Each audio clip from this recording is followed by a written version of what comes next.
Olá, meu amigo, minha amiga! Mais uma vez aqui, pela última vez nesse tópico, sobre natureza do planejamento e controle. Sou o professor Luciano Pimenta Valadares e vou estar fazendo hoje um fechamento aí, então, sobre essa disciplina, né? Fechamento, a última parte dessa disciplina de natureza do planejamento e controle. É bem curtinho, tá? Ao contrário do último vídeo, a parte 4, que era uma perna um pouco mais longa. Mas esse aqui também é interessantíssimo, tá? Então a gente começa falando aí sobre o monitoramento, monitorando e controlando a operação. Então a gente tem aí que ao criar um plano para a operação por meio de carregamento, sequenciamento e programação, cada parte da operação precisa ser monitorada para assegurar que as atividades planejadas estão de fato ocorrendo. Qualquer desvio dos planos pode ser retificado por algum tipo de intervenção na operação, que por si só provavelmente envolverá algum replanejamento. Então a grande diferença aí, é uma coisa que eu gosto de falar sempre para os meus alunos, é que monitorar e controlar são coisas diferentes, tá? Monitorar é ver o que está acontecendo, controlar é fazer intervenções. Então tem muita gente aí só monitorando, achando que está controlando, e tem gente que está tentando controlar, mas sem monitoramento você não sabe o que controlar. Então é uma coisa, as duas têm que andar juntos aí, mas as pessoas teimam em querer fazer uma ou a outra. Então um modelo simples de controle, né, seria esse aqui. Eu adoro essa figura. Estou falando sinceridade com vocês. Por que você gosta dessa figura, professor? Porque eu acho que ela explica tudo. Para tudo na vida temos entradas, temos processamento e temos algumas saídas e temos uma retroação. Né? Na hora da fome é justamente isso, na hora que dá sede, os carros funcionam assim. Quase tudo na vida funciona dessa forma. Eu acho que tudo, tá? Mas, enfim.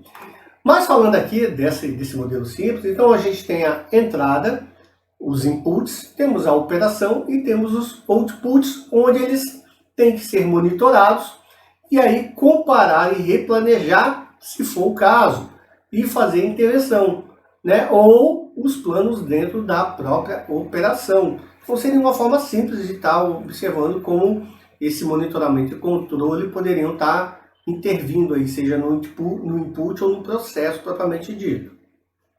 E para isso a gente tem alguns controles aí. Temos o controle empurrado e o controle puxado. Bom, um elemento de controle, portanto, é a intervenção periódica nas atividades da operação. Lembra que eu falei que o controle é você ir lá meter o dedo para consertar, monitorar, é só olhar. Uma decisão importante é como essa intervenção é realizada. É agressiva, chega lá, para tudo, como é que é? A distinção-chave entre sinais de intervenção que empurram o trabalho por meio dos processos da operação e as que puxam o trabalho somente quando é necessário. Então, tem os sinais de intervenção aí para a gente dar uma olhadinha como é que isso funciona. Então, ó, temos o sistema de planejamento e controle empurrado. As atividades são programadas por meio de um sistema central e completadas em linha com as instruções centrais, como um sistema de MRP. Então, quando a gente está falando aí de sistema de controle empurrado, é aquele onde a gente produz e empurra para o cliente. Empurra no sentido de oferta para o cliente. Então, ela sempre está sendo produzida e ofertada.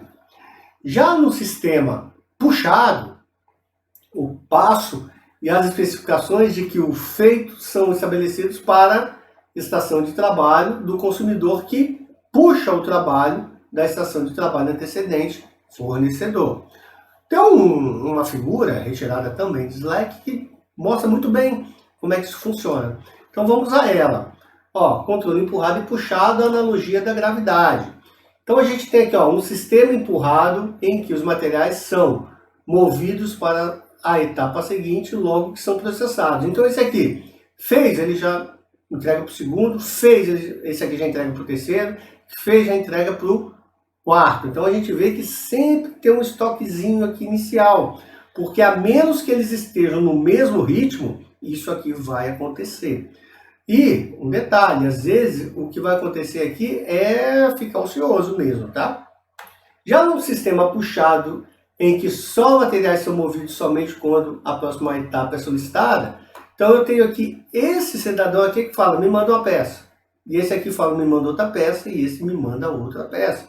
Então, toda hora estão solicitando para que tenha aquela, que ande a operação, e não tendo aqui que trataria como um desperdício, tá um estoquezinho aqui parado desse, mesmo que dentro do processo ainda.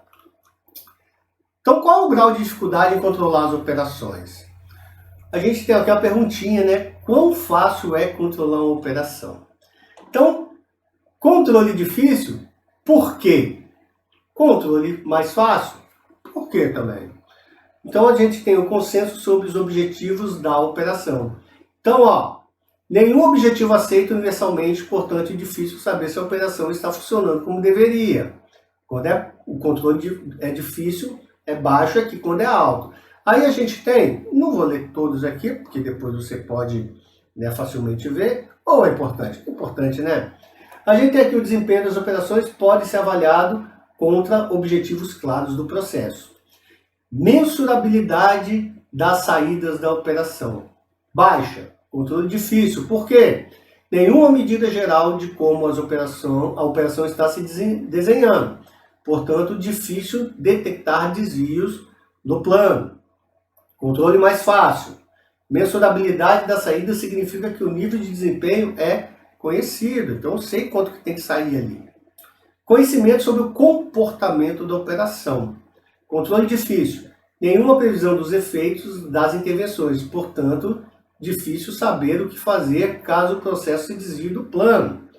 Controle mais fácil. As consequências de qualquer intervenção na operação são previsíveis, portanto, os desvios dos planos podem ser corrigidos, às vezes até por alguns planejamentos contingenciais que já são feitos esperando alguma variável mudar ou outra.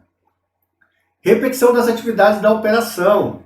Então a gente tem aqui, ó, nenhuma repetição, as saídas variam tanto que, se um deles é satisfatório, como o próximo envolve as atividades diferentes, é difícil aprender. Já no fácil, fazer a mesma coisa muitas vezes facilita o aprendizado. É óbvio, repetitividade vai te deixando cada vez mais especialista naquilo. E aqui embaixo a gente tem então o serviço do cliente, que significa essa linha, e o serviço de aconselhamento tributário, que é essa outra linha. E nesse caso aqui, seria uma indústria de alimentos, você tem a produção de alimentos aqui, que ela permaneceria constante em qualquer uma delas. Bom, temos ainda aí, para fechar, temos o efeito volume e variedade no planejamento e controle.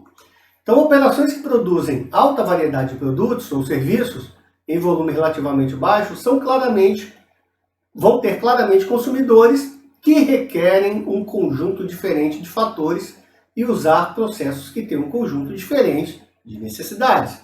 Nas operações que criam produtos e serviços padronizados em grandes volumes. Eu só traduz. Tá aí a tradução. Então, quando a gente está falando aqui, ó, volume e variedade. Então, quando eu tenho um volume baixo e variedade alta, a resposta do consumidor, a resposta ao consumidor é lento. Então, eu produzo muito pouco, tem muita variação. Então, toda vez que o consumidor pede, eu reajo muito lentamente a isso.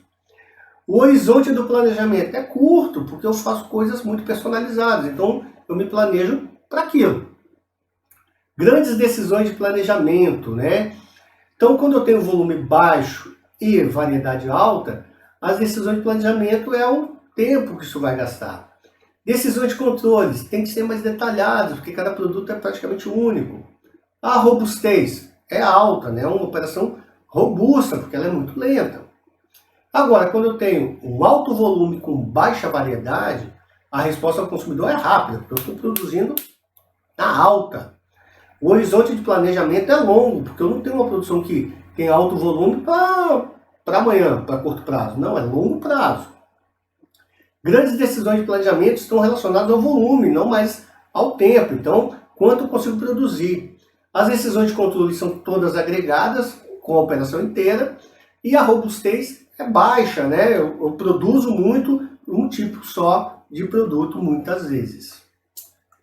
Meu querido, minha querida, foi a última parte, falei que ela era mais curtinha, da natureza do planejamento e controle. Essa foi a parte 5, a última aula. Espero realmente que você tenha gostado. Espero que possa ser proveitoso aí na sua caminhada para conhecer cada vez mais aí o universo da administração da produção.